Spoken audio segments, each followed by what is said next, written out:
tous, bienvenue sur le blog des nouvelles technologies, nouvelles vidéos, nouveaux smartphones à vous présenter aujourd'hui.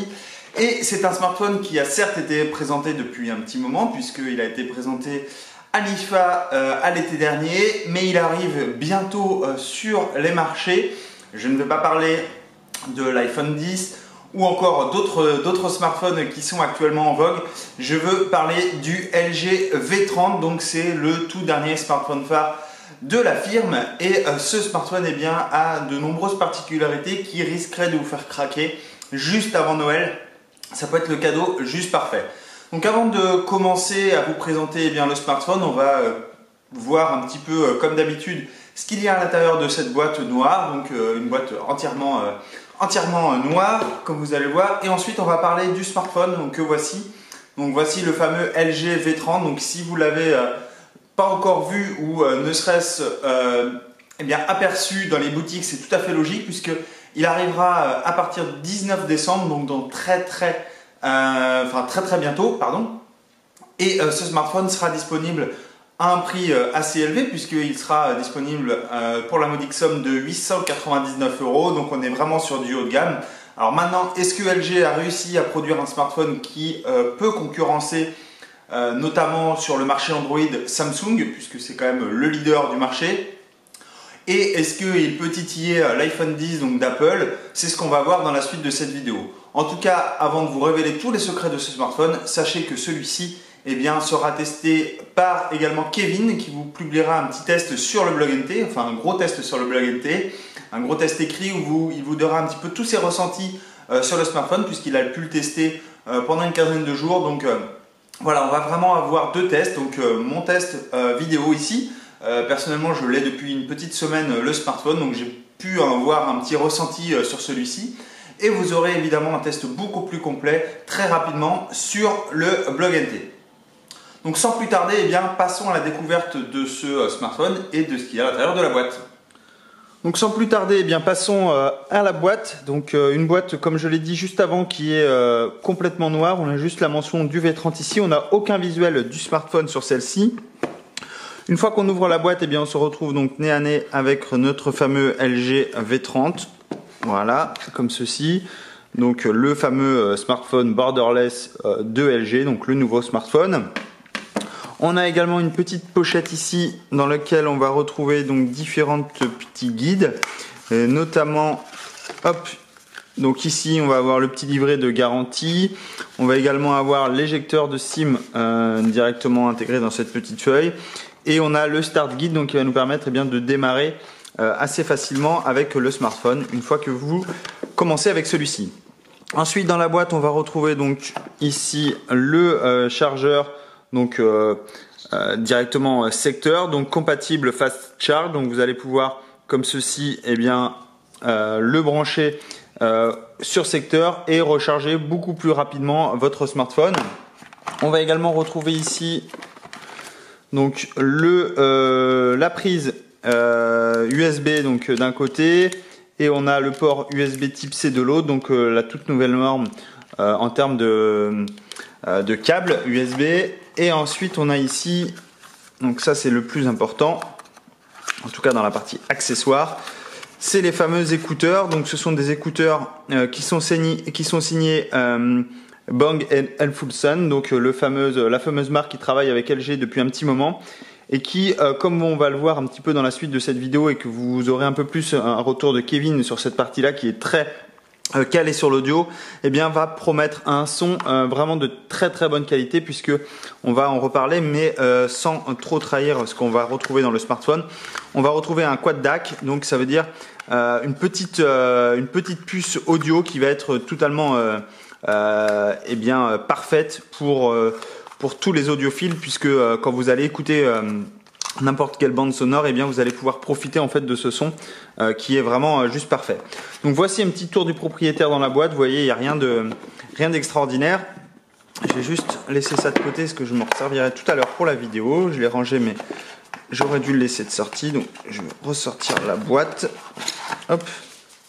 comme ceci, et je vais ressortir, puisque évidemment pour profiter pour vous montrer un petit peu les options, il faudra des écouteurs compatibles, et tant mieux puisque ceux fournis dans la boîte ils sont compatibles. Voilà, donc ce fameux smartphone, voici le fameux LG V30, donc le tout dernier smartphone de LG qui se fait attendre. Alors, est-ce que c'est pour le bien ou pas? C'est ce qu'on va voir dans la suite de cet article. Donc déjà en termes de dimension, eh bien ce smartphone est plutôt petit puisqu'on a une hauteur de 151,7 mm, une largeur de 75,4 mm et une épaisseur relativement fine puisqu'il fait 7,4 mm. Outre la taille qui est relativement petite, vous voyez, j'arrive parfaitement à le prendre en main, eh bien on a un poids qui est relativement léger également puisque ce smartphone eh bien, pèse 158 grammes. Donc voilà, une fois en poche, il sera vraiment agréable de l'utiliser. Néanmoins, qui dit smartphone petit ne dit pas forcément écran petit puisqu'on va retrouver quand même une dalle de 6 pouces. Donc c'était inimaginable il y a de cela quelques mois, voire quelques années, allez. En tout cas, maintenant, on a des smartphones qui sont borderless, c'est-à-dire qui sont pratiquement sans bord d'écran. Je ne sais pas si vous le voyez bien à la vidéo, mais parce que j'ai des problèmes de luminosité. Ici, il fait pas très beau, donc c'est pas facile de tourner une vidéo. J'essaye de mettre la lumière au maximum, mais ce n'est pas les conditions optimales. En tout cas, on a des bords qui sont... Voilà, je vais raccrocher le focus. Hein, voilà, qui est parti. On a des bords qui sont relativement minimes en haut, en bas, mais également sur les côtés. Donc c'était une tendance que l'on avait déjà vue avec le LG G6 et qu'on voit également avec d'autres smartphones haut de gamme, notamment du côté de chez Samsung, mais également de chez Huawei et même de chez Apple. En tout cas, LG poursuit dans cette optique qu'on avait déjà entreaperçu avec le LG G6. Et donc on a un superbe écran de 6 pouces, mais cet écran eh bien, a la particularité d'être sous la technologie AMOLED, contrairement à ses prédécesseurs, et du coup on va avoir des couleurs qui sont vraiment très attrayantes. Il faut savoir que cet écran a une résolution de 2880 x 1440 pixels, donc ça donne une densité de 537 ppp, donc c'est juste magnifique, comme vous le verrez, comme vous l'aurez sous les yeux, eh bien vous pourrez vous dire oui effectivement, eh bien cet écran est juste magnifique. Donc voilà, je vais prendre 2-3 petites photos. Voilà, pour vous montrer un petit peu la qualité de l'écran. Tout ça pour vous dire que cet écran est juste sublime. Mais j'y reviendrai juste après. Ensuite, concernant les autres spécifications du smartphone, on va retrouver donc le dernier processeur qui est actuellement sur tous les smartphones phares, c'est le Snapdragon 835, qui est cadencé à 2,45 GHz. On va avoir 4 Go de mémoire vive. Et puis on va avoir des capacités de stockage de 64 ou 128 Go en fonction du modèle que vous choisissez. Et vous allez même pouvoir loger une carte micro SD à l'intérieur de celui-ci.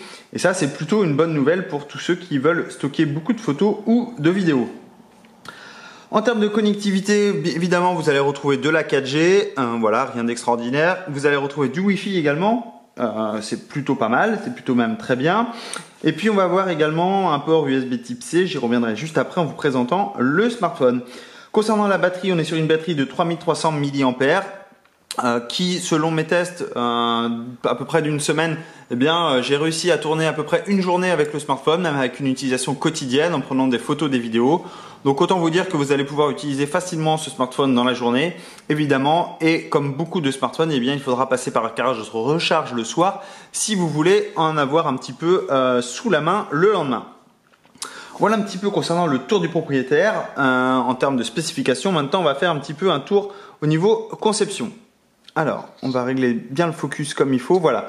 Donc là, on est sur la tranche supérieure. Bonne nouvelle, on retrouve le port jack 3.5. Donc LG n'a pas succombé à la mode de virer le port audio.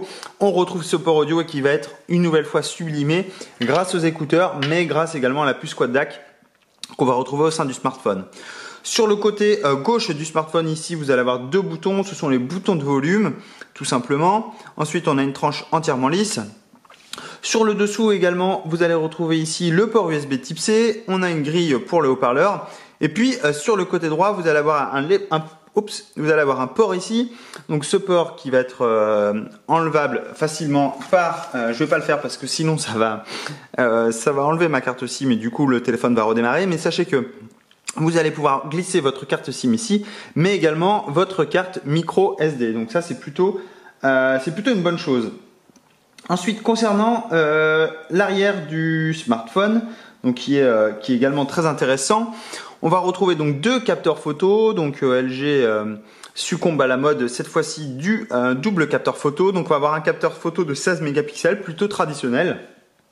Et puis on va surtout avoir un capteur de 13 mégapixels qui lui va être très intéressant puisqu'on va pouvoir profiter d'un mode grand angle. Et là autant vous dire que vous allez pouvoir faire des super clichés grâce à ce capteur, évidemment, puisque vous allez pouvoir ouvrir beaucoup plus large et du coup avoir un effet de photo sur un panorama, sur un paysage qui va être des plus somptueux. On a également un flashlight sur le côté. En dessous, on a également le capteur d'empreinte digitale, mais qui va également servir de bouton home, puisque vous avez vu, on n'a aucun bouton on-off sur le smartphone, et du coup, vous allez pouvoir vous en servir. Alors certes, une fois que le smartphone est posé à plat, c'est pas très pratique pour allumer votre smartphone. Heureusement, LG a pensé à cela, et un double tap permet de réveiller le smartphone, et vous allez pouvoir interagir facilement avec celui-ci. Alors évidemment, si vous déverrouillez votre smartphone avec le capteur d'empreinte digitale et si celui-ci est posé à plat sur une table, eh bien ça sera plus compliqué. Il faudra passer, soit soulever légèrement le smartphone, soit passer par un code PIN, en tout cas pour le déverrouiller. Ensuite, on a le logo ici du partenaire audio que j'ai mentionné juste avant. Et enfin, on a le logo LG. En façade, eh bien là encore, on retrouve donc, comme je l'ai dit tout à l'heure, un écran borderless, puisque vous voyez, on a vraiment pratiquement aucun bord sur celui-ci. Donc ça, c'est plutôt une bonne chose. Concernant la partie photo ici, on a donc un autre capteur photo ici, on a le haut-parleur et puis on n'a aucun autre bouton en façade puisque, rappelez-vous, le capteur d'empreinte digitale est placé à l'arrière du smartphone. En termes d'utilisation, eh bien vous allez retrouver donc Android évidemment installé. Malheureusement, on n'est pas sur du Android Nougat, donc on est sur du Android 7.1, donc qui est l'avant-dernière version, si on peut s'exprimer ainsi, du système d'exploitation de Google. Alors espérons que LG fasse assez vite pour passer à la dernière version, mais pour l'instant on est sur du Android 7.1.2. En termes d'utilisation, eh bien, vous allez retrouver une surcouche LG, donc une surcouche qui pourra plaire à certains et déplaire à d'autres, évidemment. Ça va dépendre des goûts et notamment, eh bien, sur ces icônes qui sont pas forcément folichons au goût de tout le monde. Et puis, par défaut, vous n'allez pas avoir de tiroir d'application, c'est-à-dire que vous allez naviguer à travers l'interface comme si vous étiez sur iOS, c'est-à-dire, eh bien, vous allez devoir vous déplacer entre les différents écrans. Heureusement, LG a pensé à tout pour ceux qui veulent profiter d'une expérience plutôt native d'Android, puisque vous allez pouvoir modifier ces paramètres directement sur le smartphone. Vous allez également pouvoir profiter d'un style qui vous est propre, puisque vous allez pouvoir changer évidemment votre fond d'écran, mais également la taille des icônes, le nombre de grilles. Vous allez également pouvoir afficher donc le Smart Bulletin qui est un écran d'accueil un petit peu qui va vous donner plein d'informations. Vous allez pouvoir également choisir la forme des icônes, la taille de police, etc., etc. Vous allez avoir vraiment une personnalisation complète et ça c'est complété également par les thèmes puisque vous allez pouvoir rapidement changer de thème de votre smartphone. Autrement dit, si votre dada c'est de personnaliser votre smartphone, ce LG V30 sera parfait pour vous. Concernant les paramètres, rien de bien particulier. En tout cas, on va retrouver ici des volets, donc on est différent de la surcouche native Android. Donc des volets qui sont plus ou moins fastidieux à trouver. Si vous n'avez pas l'habitude d'utiliser une surcouche LG, vous risquez de galérer un petit peu pour trouver vos informations. Mais néanmoins, vous retrouverez toutes les informations qui sont nécessaires. Une particularité, donc, c'est ce fameux Hi-Fi, donc Quad DAC, donc qui est la partie audio. Et vous allez voir que cette caractéristique va s'activer dès lors que je vais brancher les icônes. Voilà, je peux activer le Quad DAC. Et en activant ce Quad DAC, je vais pouvoir avoir des pré-réglages qui vont être très importants, notamment pour tous les amateurs qui sont audio. Je vais pouvoir régler de gauche à droite les différentes puissances de mes écouteurs. Je vais également avoir des pré-réglages qui vont être assez cool lorsque vous écoutez de la musique. Par exemple, vous allez pouvoir passer en mode normal, améliorer, détailler, direct et basse. Personnellement, le direct est vraiment très cool lorsque vous voulez profiter d'un son optimal, par exemple sur des chansons qui sont directement liées d'un concert. L'écran lui-même, j'y reviendrai pas, mais on a différentes fonctionnalités et notamment le Always On Display qui vous pourrez désactiver. Donc ça vous permet d'afficher les informations lorsque le smartphone est posé à plat. Vous passez la main par-dessus et automatiquement les infos de notification vont s'afficher. Sachez que c'est configurable et vous allez pouvoir le désactiver donc pour avoir une autonomie qui va être un peu plus importante. Vous allez également pouvoir changer la résolution de l'écran. Si vous voulez profiter d'une autonomie encore supérieure, eh bien, il suffit de baisser la résolution. Et puis vous allez également pouvoir changer la taille d'affichage et également la mise à l'échelle des applications. Et ça va être très pratique, notamment si vous avez une application de style vidéo et que vous ne voulez pas voir les affreuses bandes noires sur les côtés droite et gauche quand vous regardez une vidéo. Eh bien, vous pourrez mettre à l'échelle facilement certaines applications. En termes d'utilisation, eh bien, évidemment, avec du 4 Go et le dernier processeur, eh bien, vous allez avoir un smartphone complètement fluide. Alors, contrairement à mes confrères, comme chez Fredzone, eh bien, je n'ai pas eu de problème pour le défilement en fait du contenu, notamment eh bien, sur les pages web. J'ai une expérience qui est complètement fluide. Alors, comme il était de vigueur, eh bien, soit c'était un problème matériel, soit c'était un problème logiciel. Personnellement, j'ai eu aucun problème de ralentissement.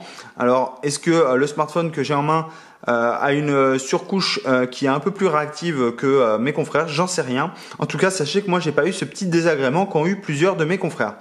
Donc, voici ce que ça donne un petit peu en plein écran. On a vraiment quelque chose de très chouette. En termes d'utilisation, vous allez également profiter des applications directement de LG et notamment le Smart Doctor qui vous permettrait bien d'optimiser un petit peu votre smartphone, le passer en mode d'économie d'énergie, etc., etc. Vous allez retrouver évidemment toute la suite de Google et puis vous allez profiter eh bien, de l'application caméra. Donc là, on est vraiment sur quelque chose de très chouette comme je l'ai dit tout à l'heure. Vous voyez ici, je vais prendre une petite photo. Hop, je vais même en prendre plusieurs comme ça. Je vais vous montrer un petit peu ce que ça donne. Voilà, évidemment, j'en ai déjà pris pas mal. Donc, on va parcourir la galerie. Donc, voici quelques photos que je viens de prendre. Donc, ici, hop, donc je me suis planté, voilà. Donc, ici, avec une vidéo. Alors, je vais enlever ça pour qu'on puisse avoir l'audio également. Donc, voici concernant une petite vidéo que j'ai pu tourner ici au Stade Rochelet. Donc, on a vraiment quelque chose de très chouette. Vous voyez, même en zoomant, on arrive encore à avoir des détails et ça c'est plutôt une bonne nouvelle. LG est vraiment connu dans ce domaine-là et quand vous regardez les détails de la photo, eh bien c'est vraiment du très haut de gamme. Alors il faut savoir que cette photo, eh bien en cas de conditions d'éclairage optimum, eh bien vous allez avoir des photos qui sont très nettes. Néanmoins, dès lors que qu'on baisse en luminosité, eh bien vous risquez d'avoir des petits problèmes de pigmentation sur les photos et du coup les images sont un petit peu moins nettes, mais néanmoins ça reste convenable. Vous voyez ici, on a quand même des choses qui sont vraiment très très chouettes. En termes de photos, c'est vraiment magnifique. Donc voilà un petit peu concernant ce smartphone. Je vais pas détailler un peu plus en détail celui-ci dans cette vidéo. C'est pas la vocation de la vidéo. Vous retrouverez de toute manière tous ces détails qui sont faits qui sont produits par Kevin. Vous pourrez avoir tous les détails sur ce LG V30. En tout cas, en ce qui me concerne, après avoir passé une semaine avec lui, eh bien, je suis totalement ravi de ce smartphone. Je suis également ravi que LG revient un petit peu dans le goût du jour et notamment a impulsé avec son LG V6 les écrans borderless et que ça a été suivi donc sur ce LG V30. On a vraiment un smartphone très haut de gamme. Personnellement, je le place à côté des smartphones haut de gamme que j'ai pu tester, notamment le Galaxy Note 8 ou même l'iPhone 10.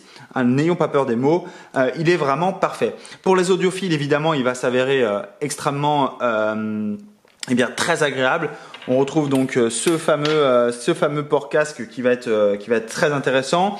Vous allez avoir le quad DAC qui lui va offrir une expérience audio juste parfaite. Et puis en termes de photos, là encore on va avoir quelque chose de très haut de gamme, très proche de la concurrence et vous allez pouvoir prendre des photos qui sont vraiment de très très bonne qualité. Seul petit bémol si on devait en fournir à ce smartphone, c'est peut-être son prix, son niveau de prix, mais là encore on est sur du haut de gamme, donc voilà, LG se place un petit peu sur le haut de gamme qu'on peut avoir aujourd'hui sur les smartphones. Il faut savoir que le Galaxy Note 8 ou le iPhone 10 eh bien, sont supérieurs à 1000 € au prix de départ. Donc voilà, LG se place sur ce segment assez cher, mais néanmoins vous aurez un smartphone très haut de gamme. Dernier petit point négatif sur le smartphone, c'est peut-être la surcouche logicielle. LG a du mal en ce moment, depuis des années, sur cette surcouche logicielle. Elle essaie de se chercher, de trouver la bonne formule. Peut-être que la bonne formule, eh bien, ça serait de proposer une version qui serait proche de la version pure Android. Malheureusement, LG n'est encore utilisé sa surcouche, qui pourra déplaire à certains et qui pourra rebuter certaines personnes amoureux justement et bien d'une surcouche qui est quasi nulle, un peu comme on a sur les smartphones de Motorola. Donc voilà, c'était cette découverte du LG V30. @blognt si vous voulez me suivre sur les réseaux sociaux. Hashtag LG V30 pour tous ceux qui veulent discuter de ce smartphone. Et puis si vous avez des questions, n'hésitez pas à me les poser en dessous de la vidéo, donc juste en dessous ici.